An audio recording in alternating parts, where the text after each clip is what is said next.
After mo graduate, anong kasunod? Empleyado ka na habang buhay.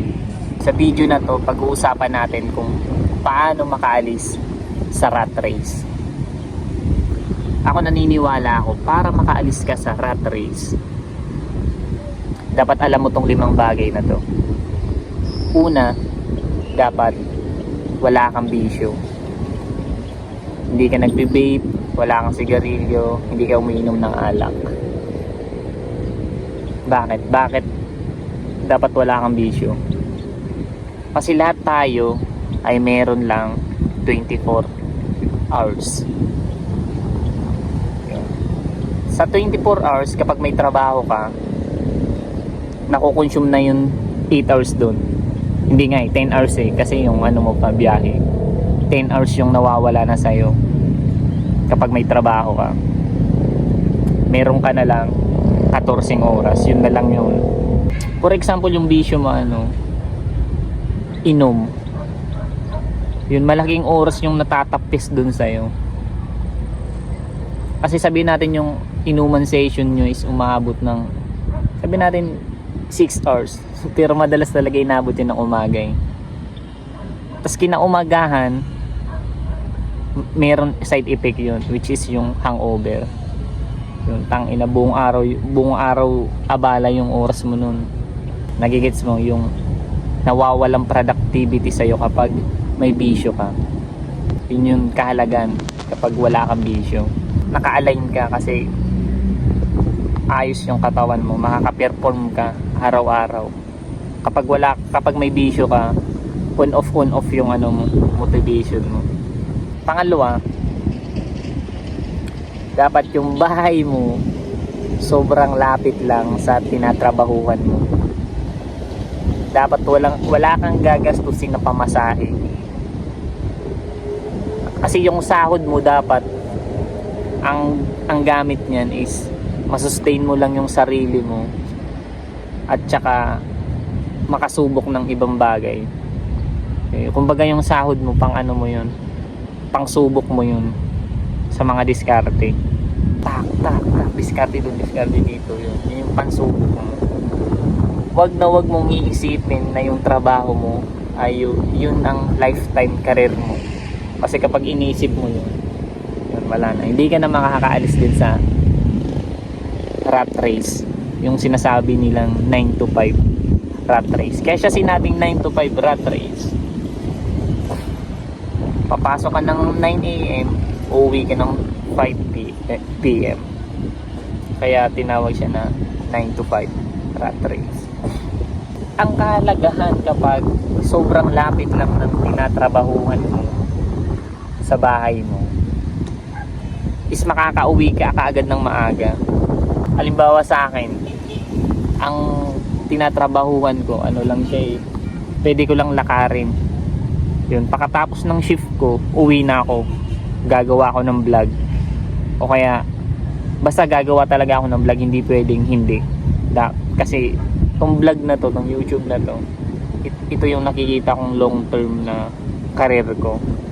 Hindi yung trabaho ko. Itong YouTube. Tsaka yung mga ibang bagay ko pang ginagawa. Yun yung lifetime career. Hindi yung 9 to 5 job. 9 to 5, hindi yun. Hindi ko iniisip career. Hindi ako excited na nakagraduate ako kasi hindi ako para doon. Hindi ako para sa employment. Hindi ako align para maging empleyado. Kaya hinayaan ko na yun. Yung TUR ko nasa school ko pa, hindi ko kinukuha. Sobrang laki ang matitipid mong oras kapag sobrang lapit lang ng tinatrabahuan mo sa bahay mo. Maraming bagay ang magagawa mo. Bas ang goal natin dito is yung 24 hours mo is marami kang magagawa. Kasi sa corporate job, luging-lugi ka kasi ang binibenta mo is yung oras mo. Babayadan ka lang nila per hour. Lugi ka dun. Hindi ka nila babayaran per resulta.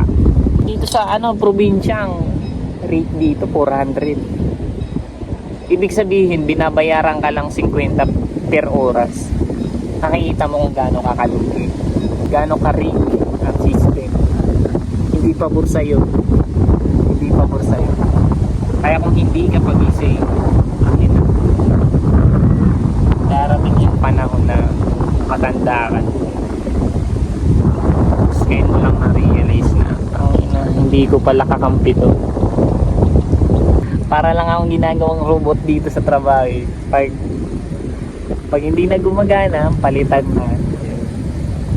Kaya yun yung naiisip ko eh. So, pangatlo, yun. Dapat lahat ng sahod mo talaga titipirin mo. Live below your means. Titipidin mo talaga siya.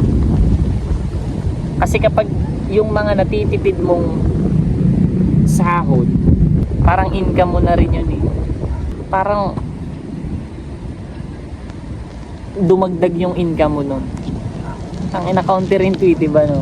Halimbawa, si Juan 50k yung sahod niya a month.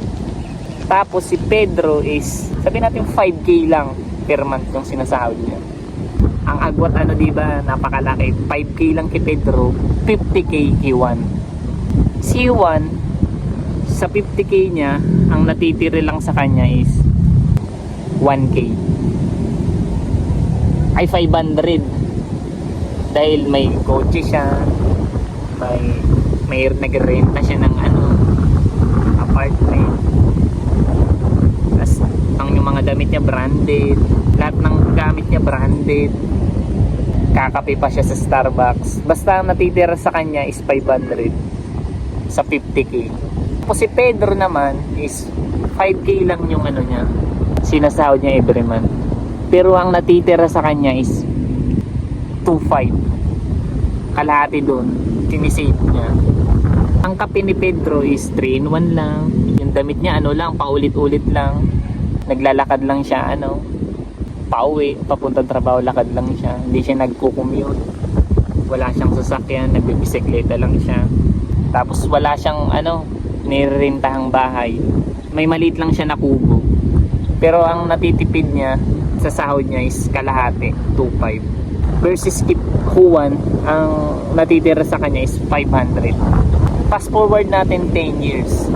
Sino ang may mas malaking na save? Di ba si Pedro? Yung 5k lang yung sinasahod per month. Kasi tinipid niya eh. May mindset siya na live below your means yun. May mindset siya na gano'n. Versus kay Juan, malaki naman yung sahod niya pero walang natitira. Luxury lifestyle yung ginawa niya. Darating sa point yung retirement day nila. So sino yung kawawa? Kawawa si Juan. Kasi mali yung lifestyle niya. Yun yung number 3. Live below your means. Pang-apat, dapat magkaroon ka ng side hustle. Hindi pwedeng wala kang gagawin pagkatapos ng trabaho mo. Magsasacrifice ka talaga ng puyat niyan. Magsasacrifice ka ng 24 months. Araw-araw mo siya gagawin. Ako, ang gagawin ko, magkukontent ako ng 24 months. Tuloy-tuloy, araw-araw, hanggat kaya ng katawan ko gagawin ko. Babato ako ng content. Yung kailangan talaga may side hustle ka. Yung side hustle ko kasi ngayon is nag-flipping ako. Bumibili ako ng mga bagay na kaya kong ibenta. Yun yung side hustle ko ngayon. Plus tong content creation. Gagawin ko to araw-araw pakatapos ng trabaho ko. Hindi pwedeng wala akong magawa after ng trabaho ko. Kapag wala kang ginawa after ng trabaho mo, maniwala ka sa akin, hindi ka talaga makakaalis din. Kailangan mong magkaroon ng income outside sa trabaho mo. Kasi the time na inasahan mo yung trabaho mo para makasurvive ka, checkmate ka dyan. Dapat may binibuild ka na ibang bagay outside sa trabaho mo. Diyan tayo magkaka-checkmatean kapag inasahan mo yung trabaho mo. Halimbawa may nanonood dito na walang side hustle. Sabihin niya wala siyang skill. Hindi ako naniniwala doon. Halimbawa, ang trabaho mo is nasa ano ka eh, nasa bigasan ka. Yung bigasan na tinatrabahuhan mo, pwede ka mag-resell doon. Halimbawa doon sa barangay mo, may nagtitinda doon ng ano, may mga sari-sari store doon. Pwede mo yung maging customer, pwede mo yung supplier ng bigas. Kasi yung boss na tinatrabahuhan mo doon sa bigasan, bibigyan ka nun ng discount. So makakatubo ka doon sa mga sari-sari store. Kung nasaan ka man nagtatrabaho, pwede mo yan gawin pang side hustle. Halimbawa sa automotive shop ka nagtatrabaho. Automotive shop, di ba? Sabi natin mekaniko ka doon. Pwede ka rin magtayo ng vulcanizing shop sa bahay niyo. Nagigits mo? Nagigits? Alam mo, nagigits mo yun eh. Ang goal mo lang doon is wag mong aasahan yung income ng trabaho mo. Dapat may binibuild ka rin sa sarili mo. Kasi kapag wala kang binibuild sa sarili mo, darating yung time na may daya rin kasi yung trabaho na yan. May daya dyan sa trabaho na yan. Kapag nagtatrabaho ka sa ibang kumpanya, akala mo may binibuild ka para sa sarili mo, pero wala ka talagang binibuild. Nagtatrabaho ka lang, wala kang binibuild sa sarili mo. Akala mo lang may binibuild ka, pero wala. Binabayaran lang nila yung oras mo. Akala mo lang meron kasi napapagod ka eh. Masabi lang na may trabaho ka, pero wala ka talagang binibuild.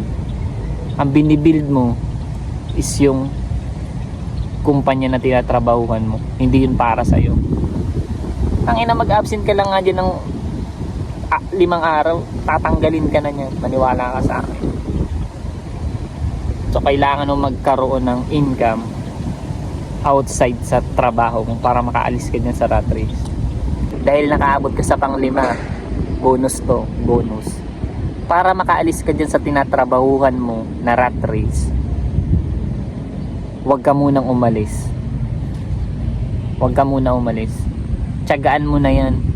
Basta ang goal mo is may makain ka lang muna habang inuumpisan yung diskarte mo.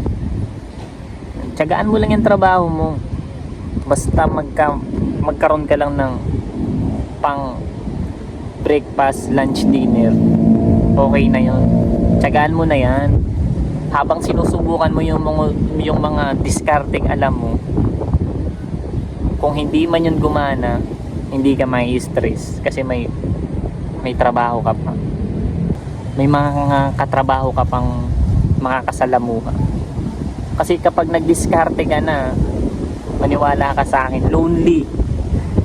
Kapag tinahak mo na yung discarding gaganapan mo, lonely. Alam mo tong ginagawa kong diskarte, itong pagko-content. Pakina. Na-imagine mo kung gaano ka-lonely itong ginagawa ko. Lonely. Walang gumagawa nito dito sa amin.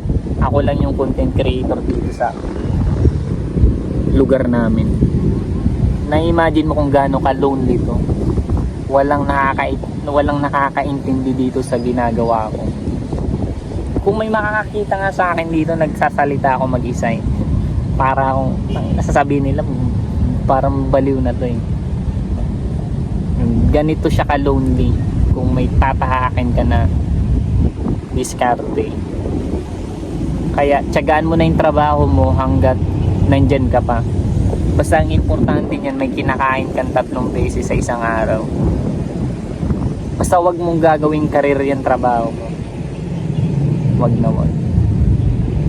Kasi ang pattern yan, hanggang 65 years old ka na dyan eh. Pagka-graduate mo, after mo graduate, anong kasunod?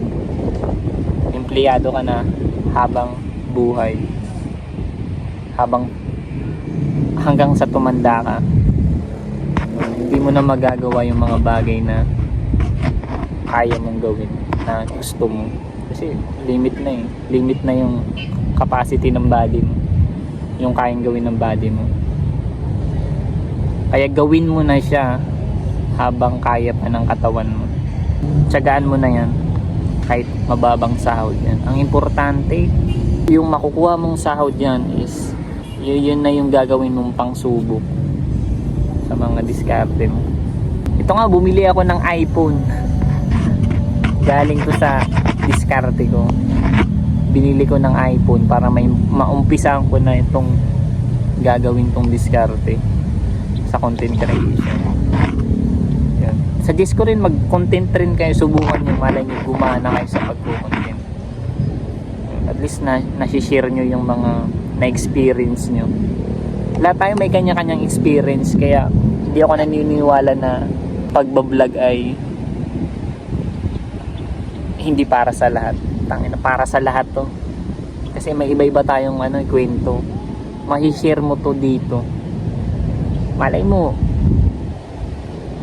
may na-experience ka na hindi na-experience ng ibang tao. Pwede mo tong i-share dito. Kagaya ng ginagawa ko. Yung tong mga sinasabi ko, hindi ko alam ng ibang tao eh. So, yun yung 5 bagay na dapat mong malaman para makaalis ka sa rat race. So kung nag-benefit ka sa video na to, please like and subscribe. Kita kits bukas.